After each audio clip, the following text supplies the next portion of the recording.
When looking at the Declaration of Independence, many still see a symbol of the past, and looking at the macro level, many are still pointing to its flaws.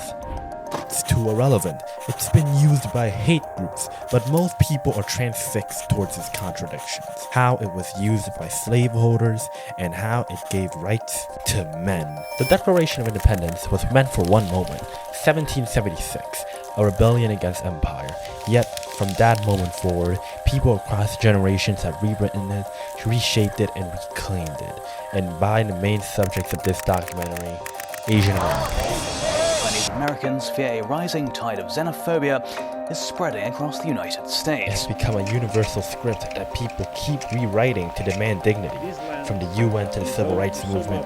But till this day, we wonder if its true meanings have been fulfilled. Every Asian American knows what it's like to be excluded. I think that the framers, including Thomas Jefferson, Patrick Henry, and others who owned slaves at the time of the Declaration and the application of the Constitution, thought that slavery would die of its own weight. In 1776, the document was crafted for a narrow political purpose, to justify a colonial rebellion and rally support among European powers. They likely did not expect enslaved people to invoke it against slavery, for women to hold its language for suffrage, or colonized nations across Asia and Africa to claim its promises as their own.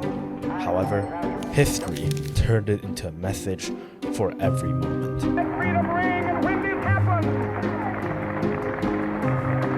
when we allow freedom ring, I don't want to live to be 250, but I wish I could look back 200 years from now and see what people were saying about my generation.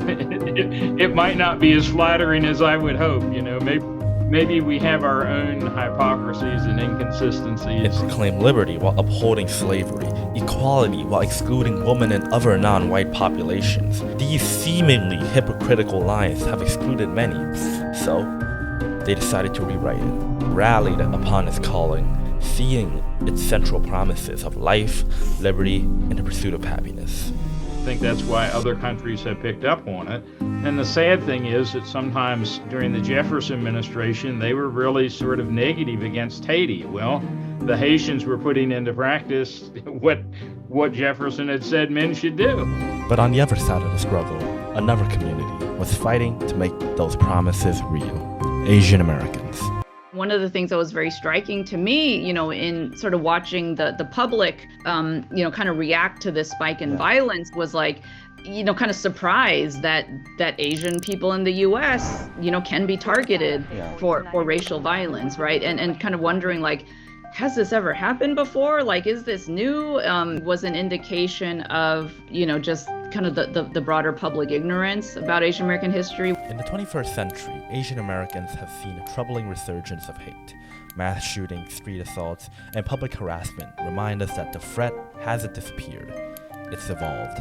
Despite centuries of contribution to the country, the promise of freedom and equality still remains uncertain. Consider the so-called model minority and how that was first a product of really well-meaning liberals and Asian Americans themselves to really make the case that Asian Americans deserved to belong to the U.S. and recognized as fellow citizens and treated with acceptance and dignity. Persistent myths, like the so-called model minority, have often worked against Asian Americans, undermining efforts to achieve real equality. Using something as broad as like the model minority myth really covered over those differences. Unfortunately, the model minority myth is really attractive and very difficult to dislodge despite it not being true. That way of thinking also advances the kind of divide and conquer politic, and it can also discourage forms of political activism. While other groups were finding ways to claim the Declaration's promises, Asian Americans faced persistent discrimination, and in response, many created enclaves, Chinatowns, little Saigons, as safe havens. In 2024, this was the second worst year on record for hate crimes towards Asian Americans. The irony is inescapable. The same ideals our founding fathers borrowed to confront colonial oppression are the ideals that Asian Americans claim today against racial hatred. To this day, the signs of the past and present struggles still remain, and there's much left to work on for many Asian Americans.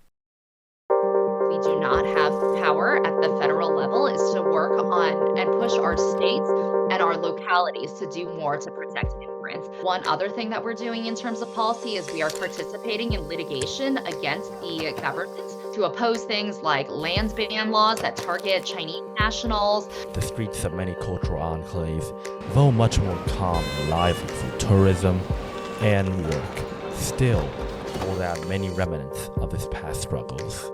Thus, in telling the story of the Asian American struggle and the work of activists striving to level the playing field, we tell the story of a community that has, for too long, been denied the very promises that the Declaration proclaims. What should we think of the Declaration? Should we hate it? Well, I'd argue no. The ideas on the value of the ideas themselves. Recognize that, these people we're probably just as hypocritical in our own ways. We're just as judgmental of other people.